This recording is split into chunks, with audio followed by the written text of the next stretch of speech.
Welcome back. This is a display of the Great Migration drawn by Jacob Lawrence and assisted by his wife Gwendolyn Knight, both artists. We have a video somewhere. It includes the 60 panels and a reading of the narration that is included in the series. Panel 1. During World War I, there was a great migration north by Southern African Americans. The war had caused a labor shortage in northern industry. Citizens of foreign countries were returning to their native lands. From every southern town, migrants left by hundreds to travel to the north. All other sources of labor having been exhausted, the migrants were the last resort.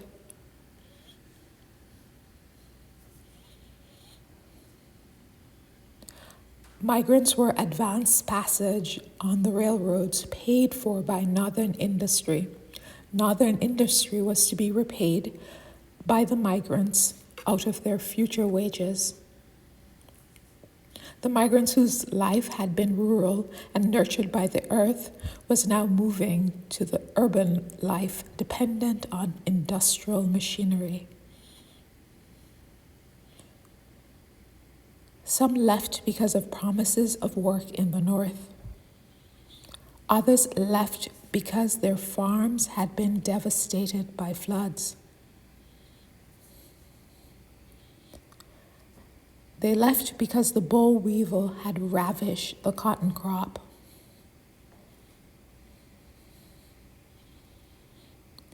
They were poor.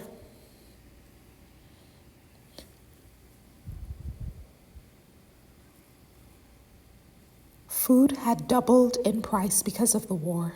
The railroad stations were at times so crowded with people leaving that special guards had to be called to keep order.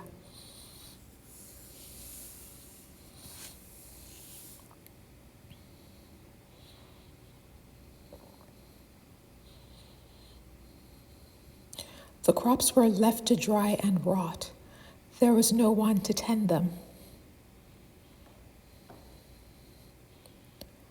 For African Americans, there was no justice in Southern courts.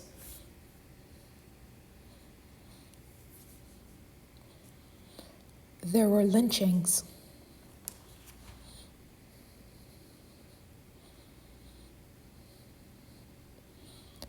After a lynching, the migration quickened.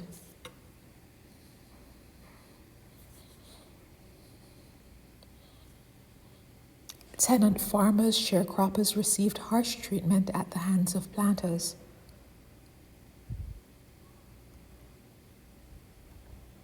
The migration gained in momentum.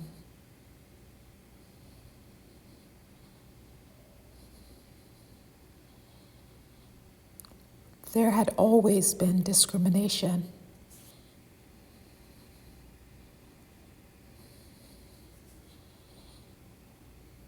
In many communities, the black press was read with great interest. It encouraged the movement.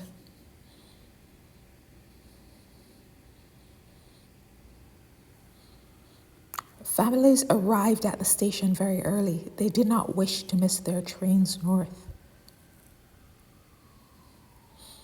Migrants left. They did not feel safe. It was not wise to be found on the street late at night. They were arrested on the slightest provocation. The migration spread.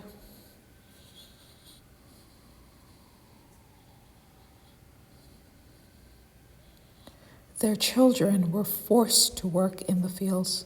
They could not go to school.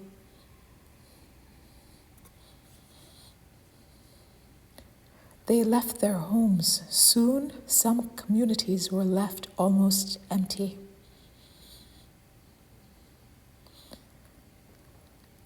And people all over the South continued to discuss this great movement. Many men stayed behind until they could take their families north with them. The labor agents sent south by northern industry was a familiar presence in the black communities. The labor agent recruited unsuspecting laborers as strike breakers for northern industry. In every southern home, some people met to decide whether or not to go north. The migrants found improved housing when they arrived north.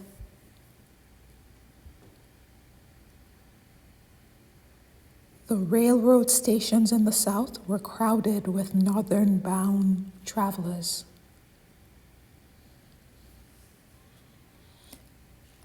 Letters from relatives in the north told of a better life there.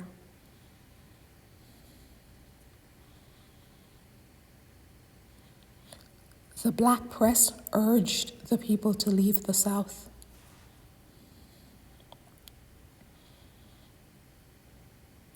They left the South in great numbers. They arrived in the North in great numbers. Migrants arrived in Chicago, the gateway to the West.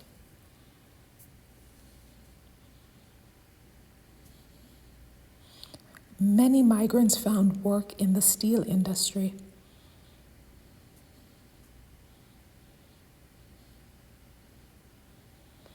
They also worked on the railroads.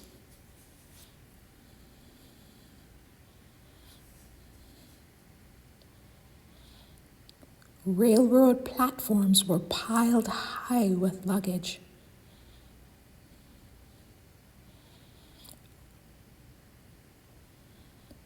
The migrants arrived in great numbers.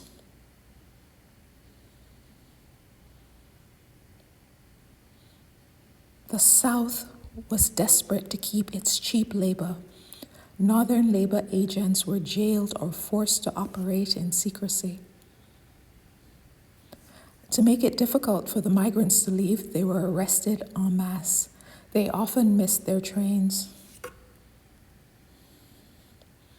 In a few sections of the South, leaders of both black and white communities met to discuss ways of making the South a good place to live. But living conditions were better in the North.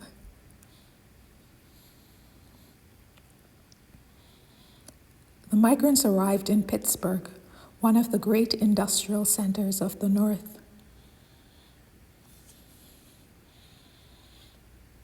Industries boarded their workers in unhealthy quarters. Labor camps were numerous. As migrant population grew, good housing became scarce. Workers were forced to live in overcrowded and dilapidated tenement houses. Housing was a serious problem.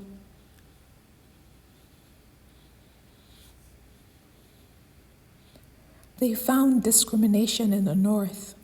It was a different kind.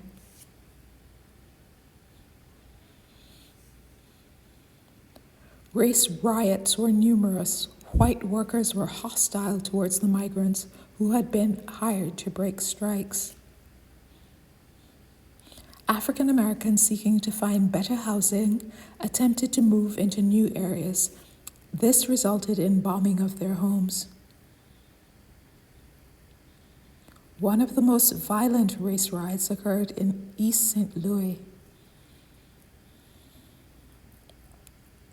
African American longtime residents of northern cities met the migrants with aloofness and disdain. For migrants, the church was the center of life.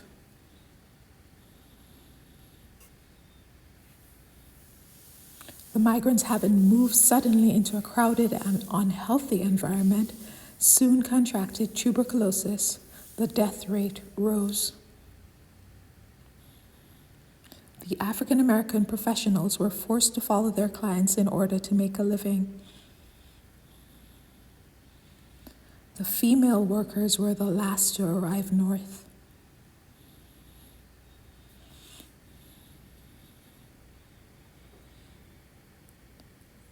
In the North, they had access to education. In the North, they had the freedom to vote.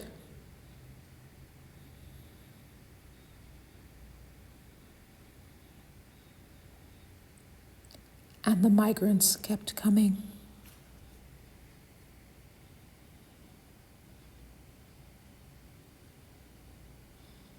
Thanks for listening.